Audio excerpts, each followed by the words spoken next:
Okay, hey YouTube. Just want to do a really quick overview, quick teardown of my Biqu H2 that I just got in the mail.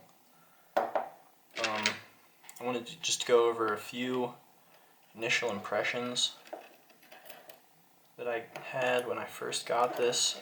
So we're going to take this heatsink off here.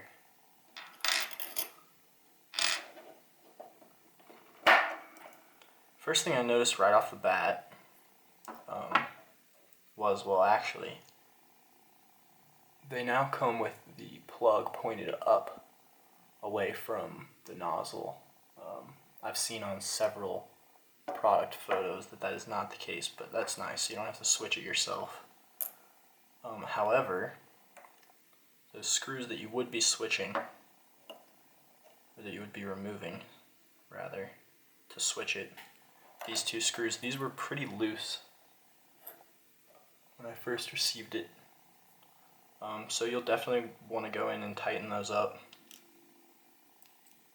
when you first receive the H2. Not a big deal, since you're going to want to be in there to put some grease on this gear and these gears as well. But yeah, that was kind of a bummer to see that.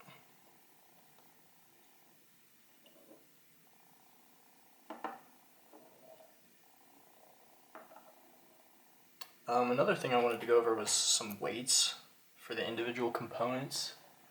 Everyone makes a big deal out of this extruder and also the orbiter, which I don't have yet, for their weights.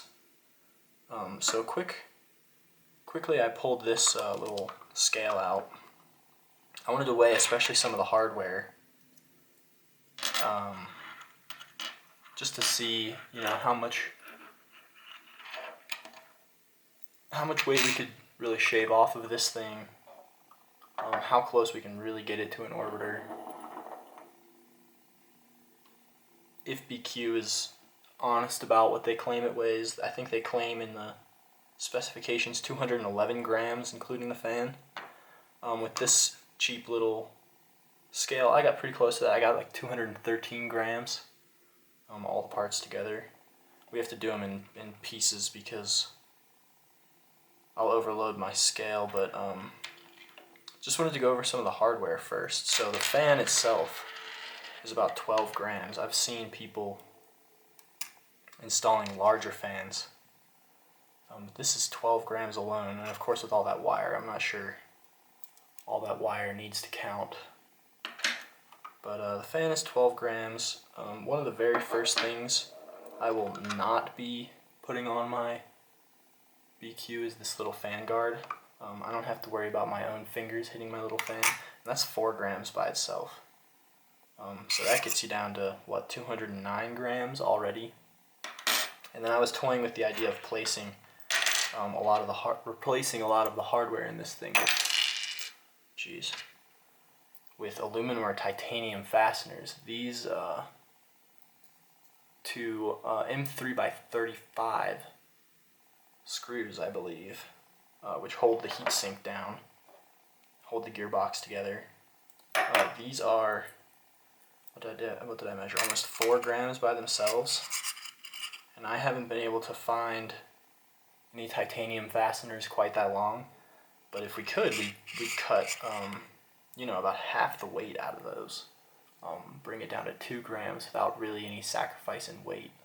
Obviously, it'll be a sacrifice in cost. You'll be paying at least a few bucks a piece, I think, for some titanium screws. But that's something worth note if you're really trying to wring every millimeter per second out of this thing when you put it on your 3D printer. Another thing was the screws that are included for the fan.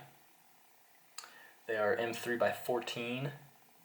These are about 1.5 grams total, and I found that you should really easily be able to replace these with some nylon screws, which practically weigh nothing. Just according to the density of nylon that I found on Google, these 1.5 gram screws will be replaced by like 0.25 gram nylon screws. So that's definitely something to look forward to, or to look into,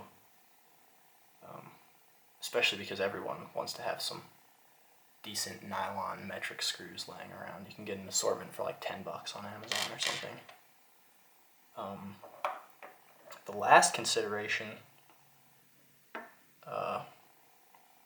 is these motor screws, which are, let's see if I can get one out of here. They're pretty tight, but these are M3 by 16 screws, Phillips head for some reason. These are, what did I measure? They're about 1 gram a piece.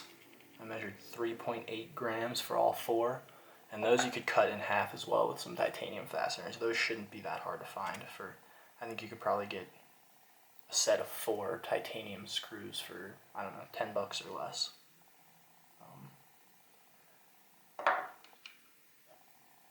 So with all those screws plus the fan shield, I'm looking at like a weight reduction of maybe 9 grams savings, which almost gets you down to exactly 200 grams. Pretty good considering the orbiter is like, what, 150 grams, but this includes a fan, nozzle, heater block. It does not include the heat cartridge or the thermistor, but for the addition of all that stuff, quick visualization of about 50 grams is this many quarters. Well, looks like we're a little high actually. There you go. How many quarters is that? 8 or 9 quarters? 9 quarters. 50 grams. So, you know, that's nothing to sneeze at, but considering that includes 12 grams of fan, nozzle, heater block, heat break, not too bad, all considered. I've seen people already install much larger fans, like a 4010 fan. This is a 3510 fan. I've seen people install much larger fans, obviously at a weight detriment. I think I'm going to avoid that. Planning on, I'll pull this off real quick. I didn't mention the weight of these screws, but they're so tiny that I don't think I'll bother. Looks like about 1 gram total. I don't think I would bother replacing these.